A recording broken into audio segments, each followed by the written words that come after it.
recognizing that there is immense pressure to be like the majority, we wanted to know whether being hearing was desirable. So we asked each panelist what they would do if they could be a hearing person by magic. Here's what they said. Well, if I didn't have to do anything special, I guess I'd want to be like the rest of society. But if I had to practice or train to be hearing, I'd rather stay deaf. Who needs the hassle? I'm satisfied being deaf. It's not a real problem. If one day, poof, I'm hearing with no adjustment needed, well then, why not? You mean instant hearing? Yeah, I'd go along with that. Who wouldn't? So you mean you'd get rid of your deaf wife, your deaf kids, and everything? Well, Not so sure, huh? no, but I mean, if there were such a thing, well, we'd all be hearing. No, just you. Oh, well, that's different. I'd pass it by. I was born deaf, and I'll remain deaf always. I have no desire to be a hearing person, nor to see the world that way. I disagree. My perspective is a little different. It would be great to be able to interpret and help out when needed, like making calls. I could enjoy music and use the phone directly and not have to depend on those relay services. They're so frustrating. I mean, I could be hearing when I need to and deaf when I want to. Have the best of both worlds. Nothing wrong with that. Not me. I've lived too long as a deaf person, and I'm perfectly happy to stay that way.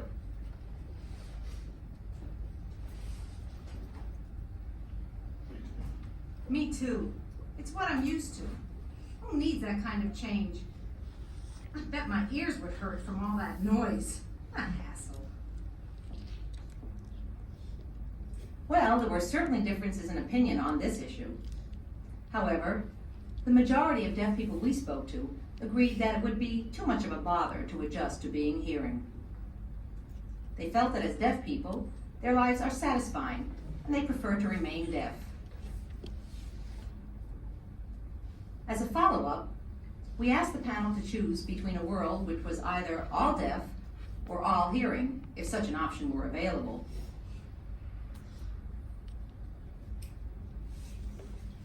Here's what they said.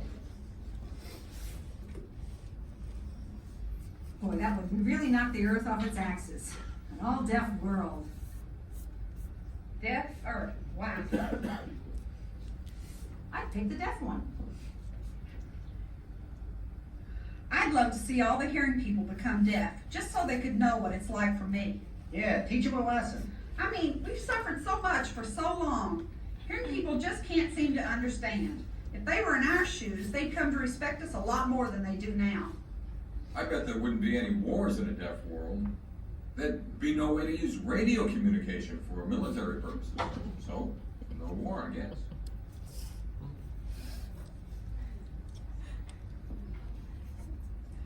We were not really surprised by the position that an all-deaf world was just fine.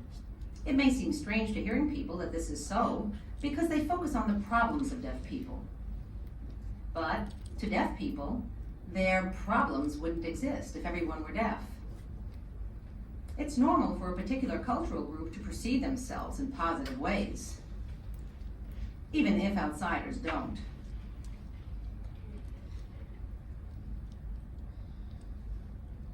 Our last question was about children. We asked the group whether they would prefer to have hearing or deaf children.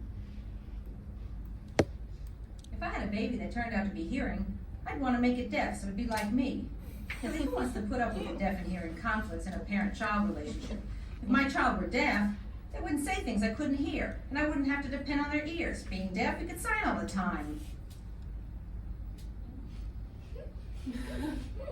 Whoa. Well, seriously, we would be much closer if the child were deaf. I could teach ASL to a hearing child, but it's not the same as being a deaf person. Sound would always be more important, and it would come between us. And just think how great it would be for a deaf child to have deaf parents. I want a deaf child. That's it. You know, it is much easier with deaf children. With hearing kids, you can't keep an eye on them. You don't know what kind of trouble they're into. They spend so much time away from the house, and then there are all the problems. I think it's better to have deaf children too. I've noticed that deaf families are very close-knit. There's always communication, especially at mealtime. Hearing children have other interests that they can't share with their parents. That's true. I've seen it happen so many times. The parents feel left out of things, and it hurts them. You can't deny that deaf and hearing cultures are very different. There's just a real breakdown in the family. Like you, I'd want deaf children. But if my child could hear, I'd use sign language and raise the child as I would a deaf child. They would grow up in our culture, and if they want to become bicultural, that's just great. Having two languages and two cultural groups. But I want to be in control when it comes to parental decisions. My first preference, of course, would be a deaf child. I know a few families that have hearing and deaf children. It's interesting that the parents are always closer to the deaf child. The best part of that situation is that there's an opportunity to share different experiences in one family. Everyone gets to see both hearing and deaf points of view. But you can't have it all, I guess. If my son or daughter were hearing, I doubt that they would be able to really understand my deaf experience. My world and my background would be so foreign to them. A deaf child, on the other hand, could relate to the traditions and stories I would tell. They would know how important they are and what they mean to us. There would be such a wide gap between a hearing child and me. So few things we could share deeply. You know, the way we feel is no different from hearing people who find it hard to fully accept a deaf child. They'd rather have hearing children like themselves. There are problems raising a child who has different needs. Lots of hearing couples divorce after having a deaf child. Some handle it all right, but it's very hard. The same is true for deaf parents. It's a normal reaction, perfectly understandable. The preference for deaf children is clearly evident in the responses. The desire to maintain the language and culture is, of course, a high priority for deaf people. Moreover, the opportunity to pass on the culture to one's children is particularly unique in this case, since there are few children with deaf parents. A recurrent theme running through the answer is ease of communication. This reflects the value placed on language and communication in deaf culture. Because it is so often denied us, the prospect of having comfortable interaction within the family is especially appealing.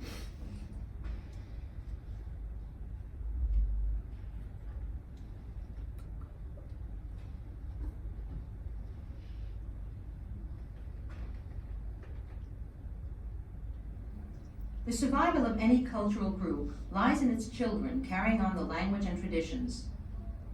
This holds true for deaf culture as well, and is the reason for deep concern deaf people have for all deaf children. Each deaf child who enters the world brings a reaffirmation of the promise that the next generation will use American Sign Language.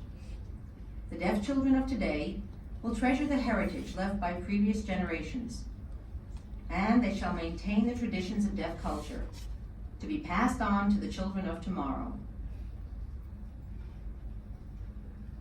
Deaf people will often go to great lengths to promote and ensure the well-being of deaf children.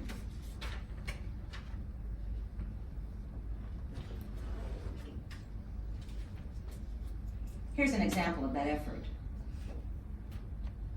We have some pumpkins come up. Hey, what's with that house for sale? You mean next door? Yeah, that one. Well, it was just sold. And guess what? Family moving in is a 5-year-old deaf boy. My neighbor told me about it. And the other day, I finally saw them moving in. Sure enough, there was this little boy wearing 2 hearing aids, of course. I decided I'd go over and meet them. First, I baked this cake to bring over to them. Then I wrote a note and introduced myself as their deaf neighbor. I was really prepared for the visit. You mean they don't sign? Well, I wasn't taking any chances, in case they didn't. So, anyway, the boy's mother read the note and told me that her son was deaf too. He was playing outside, so I went over and signed my name, that was Janie, and he just stared with a blank look.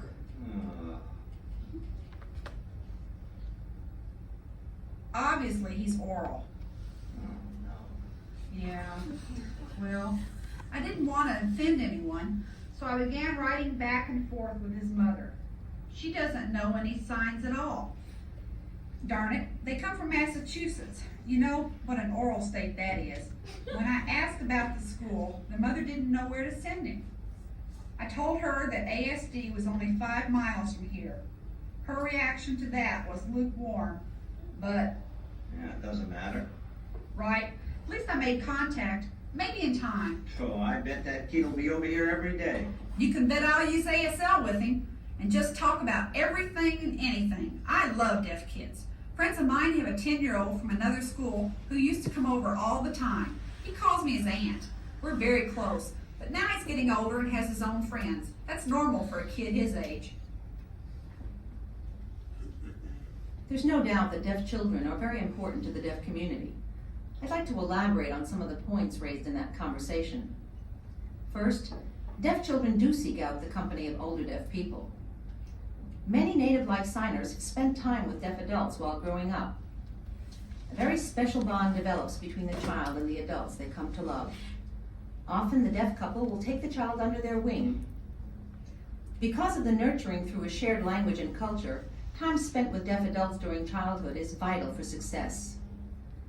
Biological parents who are hearing are generally not able to give the deaf child the kind of support and modeling that deaf surrogates can. Another issue revolves around the deaf adults establishing rapport with parents, helping them feel comfortable around deaf people. Parents often feel awkward meeting a deaf adult for the first time, especially if they have little or no awareness about the world of deaf people. This contact reassures parents that their child's future is not something to be fearful of. Seeing healthy, successful deaf adults is critical. It fosters positive attitudes and acceptance. Deaf people are usually very patient with hearing parents, and they try to work with them. Finally, deaf adults are important resources for parents when it comes to making educational decisions. Watch this example. Well, I'll spend a week in Florida and then a week in California. And you? Great, I'm going to New Hampshire, and then? Oh, hi, Jim. Hi. Hey, was that a new car I saw in the driveway? Yep, brand new. Pretty fancy. Whew. Oh, well, let me introduce my hearing friend. This is Jeff Grant. Jeff. Jeff, this is Jim Wright. Nice to meet you. Jeff and I work together. Oh, I see. At the post office? I guess you've been teaching him some sign. Yeah, he's coming along. Good, but with practice, he'll get a little better. It takes a lot of practice. Yeah. Does he meet other deaf people? Some. Mostly he talks with me. I'm just a beginner. Jan's? You know his daughter is deaf. Deaf? Yep. How old is she? She's 2. Her name is Donna. Donna. Hmm. Does she go to school yet?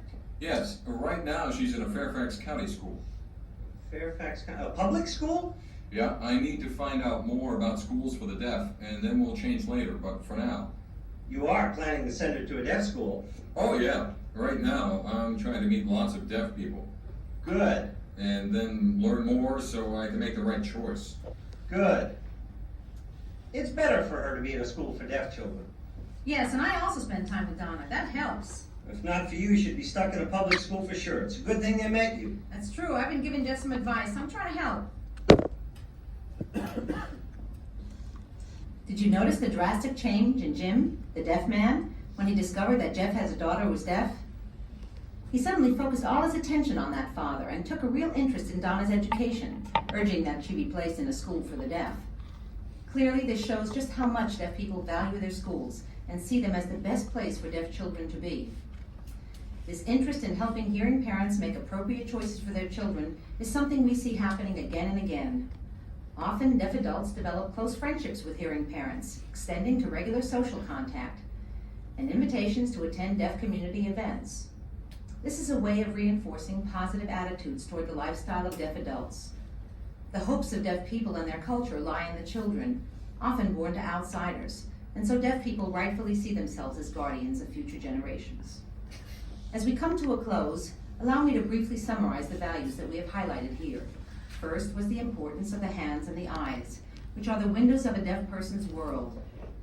Second, we treasure the school for the deaf, our home. Next, the cherished club, a cultural haven.